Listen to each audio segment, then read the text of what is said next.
All right, another Patreon request here. Now, eventually, I was gonna do a Mario Bava run through because I own I think I think I own every film he's ever done for the most part. Maybe one or two movies I'm missing, but I have all of the Kino Blu-rays. Bay of Blood, of course. So I got the Kino. I highly recommend these Kino Blu-rays. I have let's see. I have Black Sabbath, I have Black Sunday, Five Dolls for an August Moon, Lisa and the Devil, and The House of Exorcism, which is the same film but edited. So they have them both in the same one. Evil Eye and the Girl Who Knew Too Much, which I think is the same thing, another edit. Hatchet for the Honeymoon, and Barren Blood. I have all of those. Those are all the Mario Bava collection Kino releases there are. I also, of course, have Blood and Black Lace, and then Planet of the Vampires and other stuff. I have the Arrow of Blood and Black Lace. They don't have Blood and Black Lace in Kino that I'm aware of. I don't think so. I think I have every Kino release in the Mario Bava collection. They're gorgeous. Absolutely fucking stunning. I do not think that this company gets anywhere near as much credit as an Arrow or whatever. This is seriously... These might be the prettiest transfers I've seen on an older film like this. These are fucking fantastic. They look like they were shot yesterday. Incredible transfers on every one of them. Every one of them I've watched, I was stunned. So I don't know. This company does not get the credit it deserves. Now this was requested by Joe Amaral. That has to be right? And he says that him and his wife are big fans of the show, if that's what you want to call this, of the channel. Sure, there you go, channel. So thank you to Joe and his wife. I'm gonna go with let's see. Betty's the first name that came to my mind. I don't know why. I am 900% sure that ain't her name. I was gonna come up with something better, like a Susan or a Rachel or something very obvious, but Betty. I have no idea why Betty's the first name that came to my mind, but I went in and I was like, Betty. Fuck, okay, I'll say Betty. How hilarious would that be if it was Betty? It ain't Betty, but there you go. But maybe those other two names. All right. Anyway. All right. So Mario Bava. Now, I haven't done a lot of Italian giallos on the channel. I've covered some, and I covered some on the podcast as well, which I recently pulled out of. I'm no longer affiliated with In the Mic of Madness, and I have no intention of returning. I was going to do a video talking about that, but I just never got around to it because I just don't exactly know what to say. But anyways, there you go. So in case you happen to watch this video and you're wondering why I'm off, maybe I'll do a proper video one day and talk about that. But for the foreseeable future, I have no intention of returning. Anyway, but yeah, I've covered some Lucio Fulci on there, and then I did a lot of Argento on the channel. I actually was doing a run through of the director, and I stopped somewhere around Sleepless, because I wanted a better copy of it or something, because my DVD, I don't know what the hell happened, but I was doing that. And then I intended to do Bava, and then when Joe wrote me on there and was like, hey, I'd like you to do A Bay of Blood, aka Twitch of the Death Nerve, or any other giallo of your choice, and I'm like, oh, of course I'm going to do the one you asked for. It made me think, oh shit, man, why didn't I continue on that Dario Argento path? And also, it's time. So maybe this will spark interest in getting more Mario Bava stuff covered, because I love Blood and Black Lace, Hatchet for the Honeymoon. I love that stuff. Mario Bava is a director I don't feel gets enough attention for his work. Everyone always praises Argento, and if they branch out from there, you usually get stuff Fulci, of course, would be the next name on that list. Even Lamberto Bava, Mario's son. gets a lot of recognition. Mario definitely gets recognition. I'm not going to say he doesn't, but he gets like the godfather of Giallo. Argento definitely was inspired by him. Any Italian filmmaker of that time and others. I mean, this film absolutely inspired Friday the 13th. There's no doubt about it when you watch it. There's multiple kills that are similar. There's multiple sequences that have similarities and whatnot. So yeah, absolutely, Friday the 13th 1 and 2 took from this film, no doubt about it. This film is like most giallos. It's a lot of style. Now with this one, the music, of course, also plays a pivotal role. I mean, it's as important as, if not maybe more important than the characters themselves. I mean, the style is the aesthetic style with, of course, the addition of the music is extremely, extremely important when it comes to giallos, especially like Bava and Argento and whatnot. But with this one, I feel like there's other ones that are fairly simple, but then I feel like a lot of their whodunits, which this one isn't really so much a whodunit.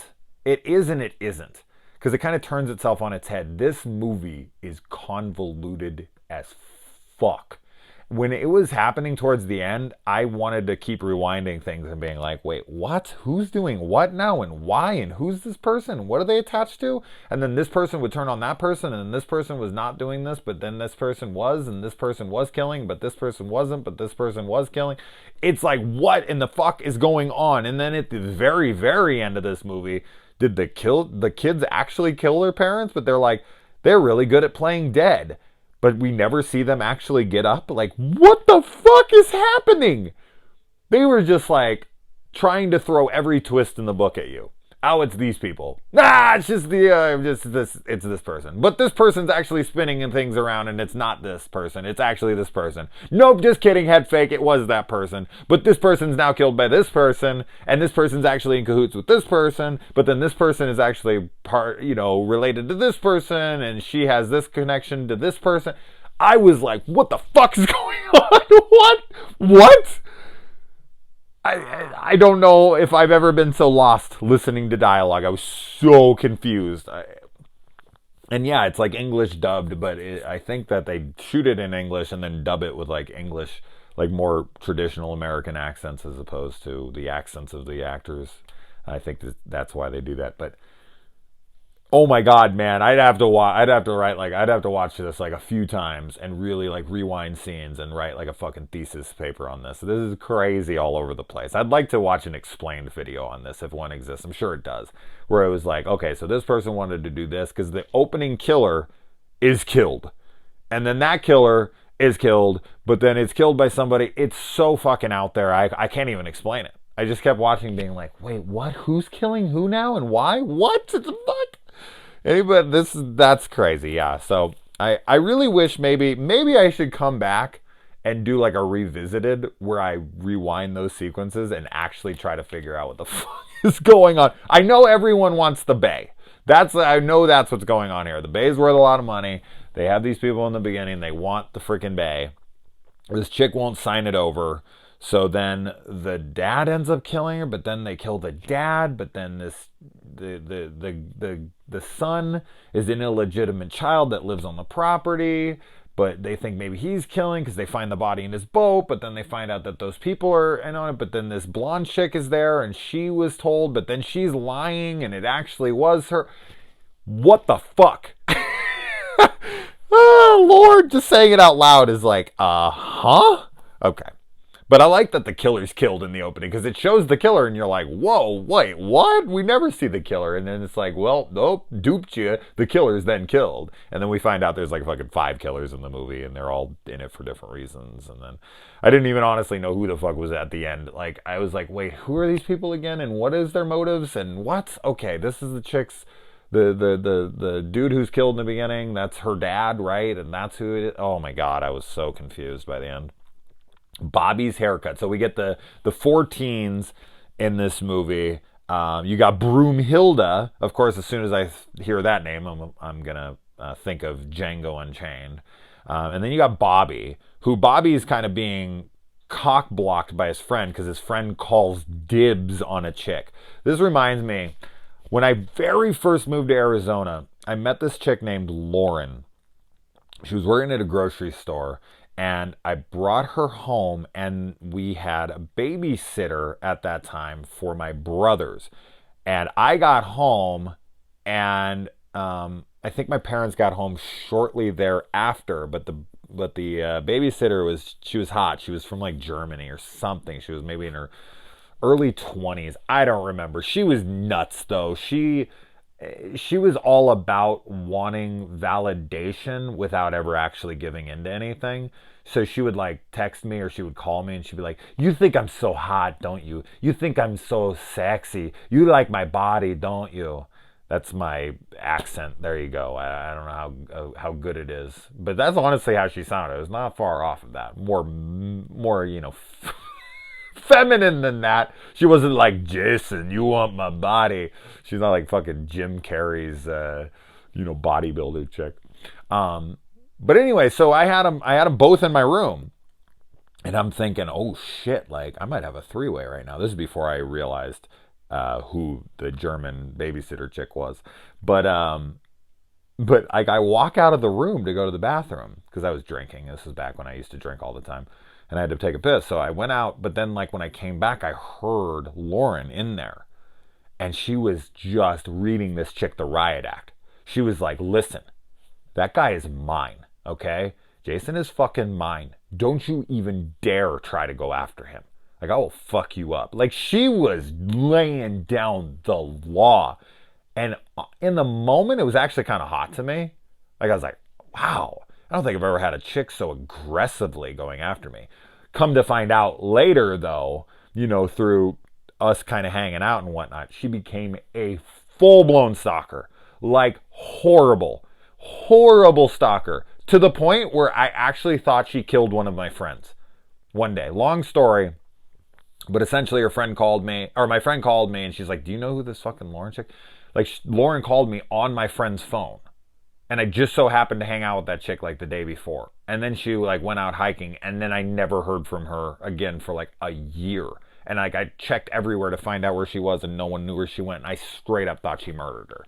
And then she's like, "Oh, sorry, I went off grid for a while, this and that." I was like, "Oh my God, I thought you were murdered." Like, I was freaking out because she was like outside my work all the time. And I was like, what the fuck is going on? I finally had to like confront her and tell her to fuck herself. And then she actually broke her foot or her hand.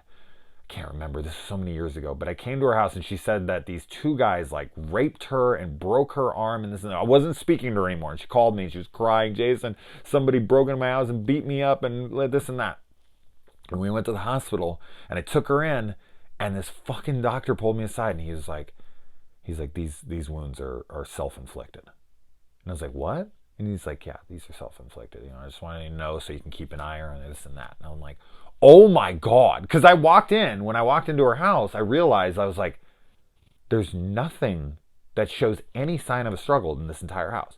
There's no broken door. There's nothing knocked over. There's no sign of a struggle anywhere. Nothing. But her hand had I think it was her hand. Yeah. And it was her hand. And it was like all cut up like she'd punched the wall or something. But she like broke her hand and she like roughed up her face and whatnot for me to come over there and help her. Because she knows that I'm like the knight in shining armor kind of guy. Like, if you call me and you say you're hurt, I'm gonna come. Not like ejaculate come because I'm like getting off on the fact that you're hurt, okay? I'm not a monster. I'm saying I'm the knight in shining armor. Anyways, this story went on for way longer than, but you're getting your money's worth. Patreon comes with stories of my life. So, there you go. Yeah. So, calling dibs on a chick. No. You can't call dibs on a chick. No. I had a friend, Brandon, and he tried to call dibs on a chick once, and I was like, at first I was like, okay, but then her and I kind of started hitting it off. And it's like, eventually I went to him, I did. And I was like, look, Brandon, I'm fucking going after this girl. I'm sorry, dude. You can't call dibs on a chick you never even try. And I talked to her about it, and she's like, I'm not interested in him at all. Like, I'm just not interested in him. I'm sorry. Like, and I'm like, no, that's it. No, done. Absolutely not. You cannot call dibs. If you've been hanging around the chick for a long time, there's been a lot of flirtation going on, and you're like 2 seconds away from closing it and whatever, then you can technically call dibs, but your friend should know better at that point. Or like, look, I really like this chick. I'm going to try to go after her. But the way this guy calls dibs is like, I'm fucking this girl and we barely even know each other, but I like her. She's the hotter one or whatever. I'm taking her and I'm just going to pick her up and I'm just going to take her into a room and this and that. No. Fucking Bobby should have stood up with that lame ass haircut that he has. It's like this froey kind of haircut where it like comes down and then it like feathers out and it's all bulky at the bottom. What the fuck? His hairdresser should have been like shot. His hairdresser should have been drawed and quartered, man. Absolutely not. Oh my God, that haircut's atrocious. And as a hairdresser of 15 years, I can say that with a high degree of certainty. That is a terrible, terrible haircut. But then we get a lot of nudity from Broomhilda. And she goes out and she does some skinny dipping. And that's all good stuff. And, you know, here's another thing I wanted to talk about with these kinds of movies. These kinds of movies are interesting because in certain movies, you judge the characters on their, you know, likability. You judge their characters on their decision making. You judge characters on certain things like that. Like how realistic they are, how fun they are, this and that. But in movies like this, the characters are so detached from reality. They're so non-realistic. They're so over the top. The acting is so poor, but they're so stylized that it doesn't actually affect the character. Like, I feel like a character like this in a modern day movie would just be absolutely detested. But because of the style, because there's something about these kinds of movies where their characters are so unrealistic that it's almost charming, that you actually accept them as part of the style of the film, if that makes sense. So I was watching this being like, these characters are terrible, but they fit the style. They fit the time period. They fit this kind of movie that I don't judge them on the same spectrum as I would if I was watching, you know, let's say a modern day slasher for sure. Because this is one of those movies where it's like, is it a slasher or is it a giallo? I really don't know what to call it. Like, I feel like it is the original slasher movie. Like, I think there's a strong argument to be made that this is the original slasher film. So this would have been a good slasher Sunday, as well as was Cold Prey, and as was freaking Dark Ride. I've just reviewed 3 slasher movies in a row, and I actually have to go pick up a friend. Like, I need to leave, like, right fucking now. I know, I'm looking at the tip, but I don't really have much more to say, so that works. I'm not rushing your review. You paid good money, and I really appreciate it. I promise you I will finish this exactly how I would have, even if I didn't notice the time that she can wait. It's all good. And it's a friend, and it's fine. I'm doing her a favor, so I'm not some dick like, bitch can just wait. It's cold outside. I don't want her to wait. Anyways, I'm wasting time. Okay, I just want you guys to know, like, I'm a good guy. Knight in shining armor, right? I mean it. That was in this review, right? It was, yes. Okay. Yeah, people want her fortune. Simon casually has a guy, this chick's father's dead body in his boat, and he's a weird guy, but like, he's just so casual. She just like finds the body, and he's like, I found him in the bay. Like, you didn't think to mention this to me, that you found my father's dead body? I'm sitting here talking to you about this, and you're fucking my father's dead body in your boat. You don't even mention you let me fucking organically find it. What the fuck? What is wrong with you? Oh man, Jason says to Simon, you're a fucking asshole. Wow, you don't let a girl find her fucking father like that. That's crazy. The gore in this is excellent, man. There's some fantastic gore. There's like this cutting of a neck, and then it's like slices her neck, and then it like saws her neck. Like, I've never seen anything like that. And like, I think this is called a bill hook, right? Isn't that what that kind of knife is called? The one that everyone thinks is backwards in Friday the 13th Part 2, but it's actually not backwards because the blade's actually, the sharp edge is actually on the opposite side of what you would think it would be on. But yeah, that weapon is the most used in the film, and it's used very effectively. And the gore in this is actually solid, man. It's really brutal, never cuts away, never shies away. Great stuff. And yeah, I mean, did those kids kill their fucking parents at the end of this movie? I'm still so confused by that. Oh, they're very good at playing dead, they yell out, but then we never see the parents get up and the kids are like, haha, but they're like kids of psychopaths who kill people. So I fucking knows. Or they're not psychopaths, they're just money hungry. I really don't know. And this movie's convoluted. I don't know who did what, why. Maybe Joe and his wife can explain it to me. They since they wanted this movie, maybe they got a better grip of things than that. Anyways, I'm gonna go pick up a friend. Thank you to Joe. Thank you to his wife, Betty. And thank you for the donation. If you want to go to my Patreon, it'll be in the description below. You can request movies so I can tell you all sorts of fucking things you didn't want to know about my life, and cuss a whole bunch, and waste even more time and let my friend freeze. Adios.